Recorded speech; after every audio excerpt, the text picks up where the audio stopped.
Hay días, ¿verdad?, en los que parece que todo se rige por una especie de ley de Murphy. La ley de Murphy, como la llaman en las fuentes que manejamos hoy. Exacto. No es que un problema venga solo, es que de repente es una avalancha. Se acumula todo y te deja sin aire. Totalmente.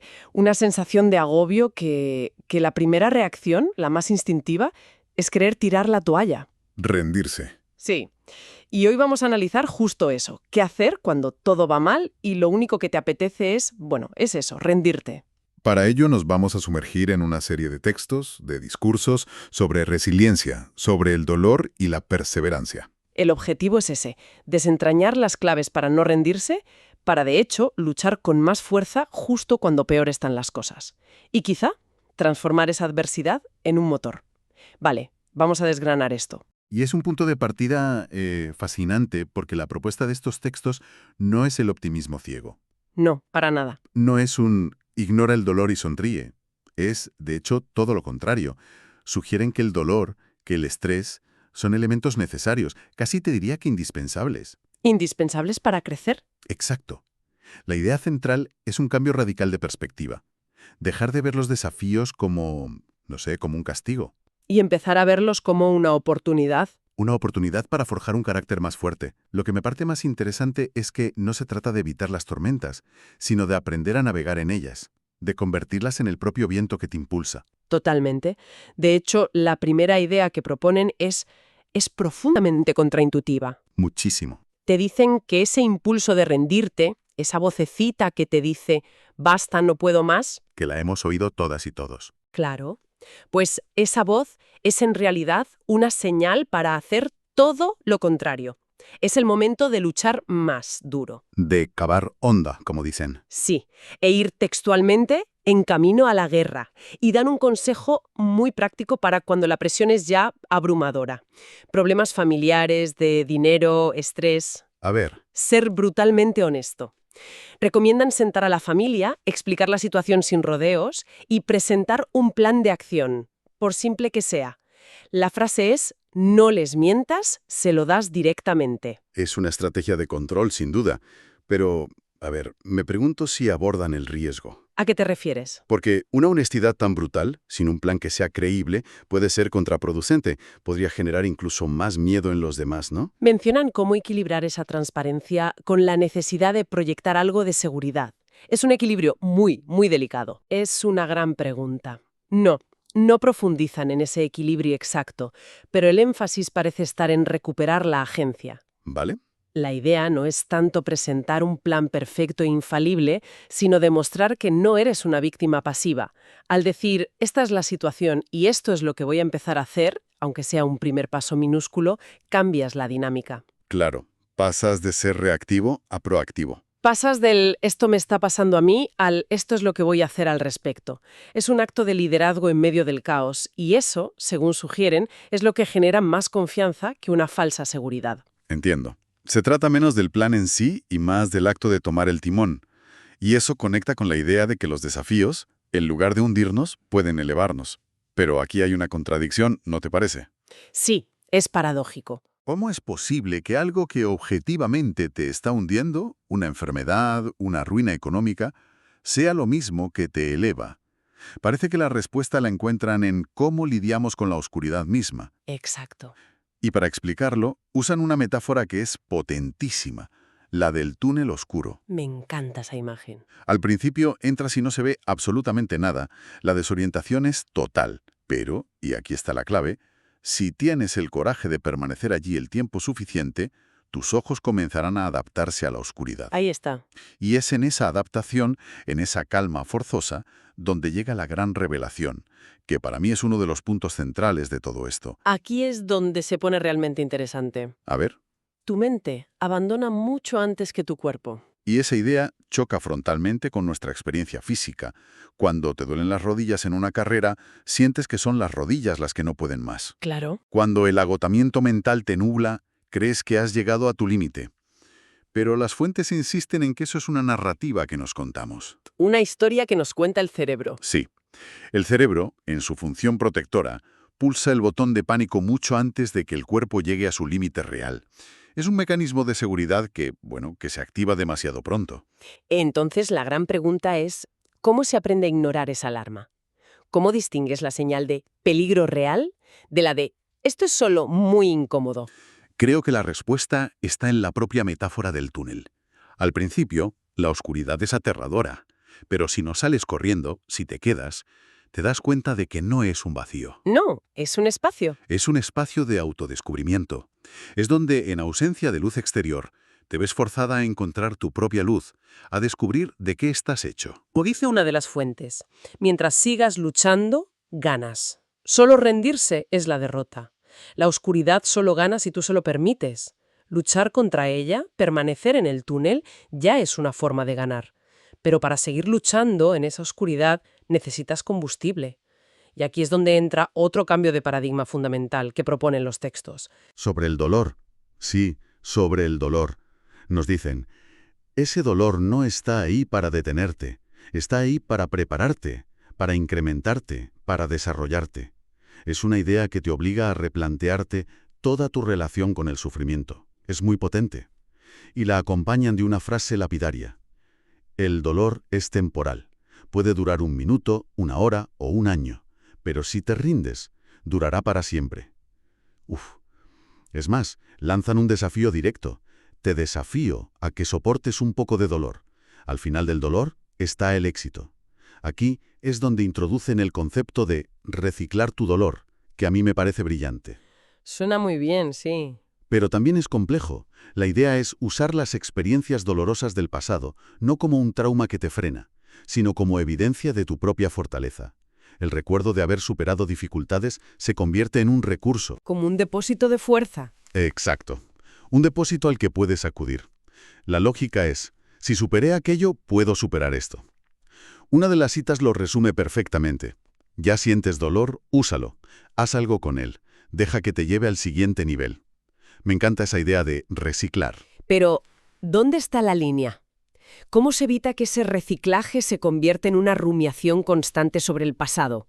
¿En quedarse atrapado, quieres decir? Sí, en quedarse atrapada en el dolor en lugar de usarlo como combustible. Esa es la pregunta del millón. Y aunque las fuentes no dan una fórmula mágica, la clave parece estar en el enfoque. Rumiar es revivir el dolor de forma pasiva. Vale. Reciclar es analizarlo activamente en busca de lecciones. Y de pruebas de tu propia capacidad. Es preguntarte, ¿qué aprendí de aquello? ¿Qué fortaleza que no sabía que tenía descubrí? Es un proceso de extracción. Sí, de extracción de valor, no de simple recuerdo. No se trata de volver a la herida, sino de mirar la cicatriz y reconocerla como un símbolo de supervivencia. Y para que todo esto no se quede en teoría, una de las fuentes lo ancla en una realidad, bueno, brutalmente honesta y conmovedora. Sí, la historia personal. Cuenta la historia de su hija, a quien le diagnosticaron artritis reumatoide juvenil.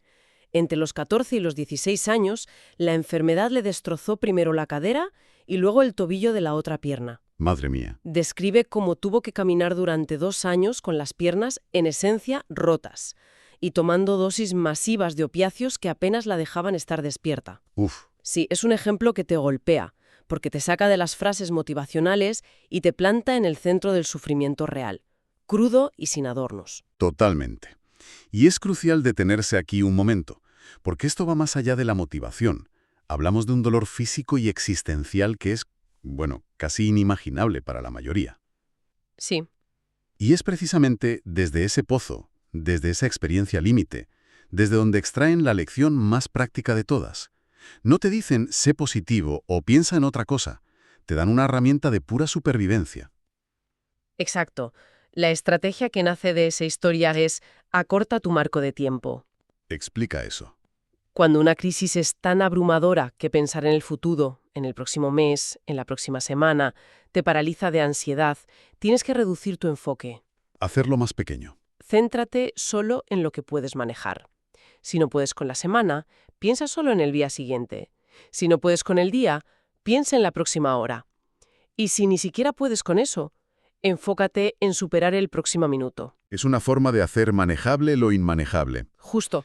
Es una técnica de supervivencia, sí, pero fíjate en el matiz tan importante que le añaden. No se trata solo de sobrevivir mecánicamente, minuto a minuto, como un autómata. No. Te piden que incluso en ese estado estés alerta a la belleza de la vida, que busques ese pedacito de cristal brillante en la oscuridad, Apreciar el sabor de un vaso de agua. la sensación del sol en la cara durante 5 segundos, una conversación breve. Eso ya no es solo supervivencia, es un acto de rebeldía, casi poético. Un acto de rebeldía, me gusta esa definición, porque es negarse a que el dolor ocupe el 100% de tu realidad. Exactamente. Y esta perspectiva, nos dicen, marca la diferencia crucial entre tragedia e infierno absoluto. ¿Cuál es la diferencia? Una crisis como la de esa chica es una tragedia. Es objetivamente terrible e inevitable. Pero nuestra reacción, nuestra incapacidad para ver cualquier resquicio de luz, Puede convertir esa tragedia en un infierno. un infierno personal y autoimpuesto. Mantener esa pequeña ventana abierta a la belleza puede evitar que caigamos en ese abismo. La tragedia te sucede, el infierno, en cierto modo, lo construyes tú con tu reacción. Esa distinción es muy poderosa y me lleva a la última gran metáfora de las fuentes, que habla sobre la necesidad del estrés. Algo que choca de entrada. Sí, choca con todo lo que nos dicen sobre bienestar y salud mental. Nos cuentan la historia de la gacela y el león en el Serengeti. Ah, sí. No importa quién seas, si una gacela que debe correr más rápido que el león más rápido, o un león que debe correr más rápido que la gacela más lenta, cuando te levantas por la mañana necesitas estar corriendo. El esfuerzo, el estrés, es universal. Es ineludible. Exacto. Y a partir de ahí desarrollan la metáfora de la semilla. Que para crecer fuerte necesita ser enterrada, cubierta de tierra. Al principio parece ilógico. ¿Por qué cubrir algo para que crezca? Claro, pero esa tierra, esa suciedad, como la llaman, representa las dificultades de la vida. La gente que habla mal de ti, las acusaciones falsas, las críticas. Todo eso es la tierra que te echan encima. Una imagen muy gráfica. Te están enterrando en vida, básicamente. Exacto. Pero aquí viene el giro. Las fuentes refinan la metáfora de una forma genial. Dicen que no es solo tierra o suciedad, es suelo. Porque el suelo contiene nutrientes. Ahí está. Así que esas críticas, esas mentiras, esas dificultades, aunque duelan y te hagan sentir enterrada, actúan como nutrientes, Nutrientes que construyen el carácter. que te enseñan a soportar, que te dan resiliencia. El propio esfuerzo de la semilla por abrirse paso a través de la tierra es lo que le da la fuerza para que, una vez en la superficie, pueda convertirse en un árbol fuerte que da fruto. Así que el estrés no es un impedimento. Es un requisito indispensable para el crecimiento. Así que, si unimos todas las piezas, el mensaje final es bastante claro y, a la vez, muy exigente. La vida nos va a golpear. No es una posibilidad, es una certeza. Nos van a dar una paliza, como dicen los textos. El punto no es evitar los golpes, sino elegir siempre, siempre levantarse. Siempre. Hay una frase que lo resume todo de manera brillante. Si te derriban, no hay nada que puedas hacer al respecto. Pero volver a levantarte tiene todo que ver contigo. Es toda tu responsabilidad. Y ese es el mensaje de esperanza con el que cierran. Mientras te despiertas, todavía estás en el juego. Mientras estés viva, aún puedes hacer que suceda. Es una síntesis perfecta del espíritu de estos textos. Las lecciones clave que hemos desgranado son esas. Reinterpretar el dolor como un catalizador, no como una señal de stop. Reducir el enfoque temporal cuando la crisis nos desborda. Y aceptar el estrés y la dificultad no como un fallo del sistema, sino como una parte esencial de nuestro propio desarrollo. Hemos visto que la mente puede ser nuestra mayor saboteadora. Sirva. De permanecer en la lucha ya es una victoria. Y que el dolor del pasado puede ser una fuente de poder para el futuro. Entonces, después de toda esta inmersión, ¿con qué nos quedamos? ¿Cuál es la idea final que debería resonar? Pues la reflexión final que nos dejan estos textos es muy potente. Y se basa en esa idea de que podemos hacer las cosas terribles aún peores con nuestra reacción. La diferencia entre tragedia e infierno. Exacto. Nos recuerdan que entre una tragedia y un infierno hay un espacio, a veces minúsculo, pero un espacio, al fin y al cabo, que controlamos nosotros. Nuestra elección, sí.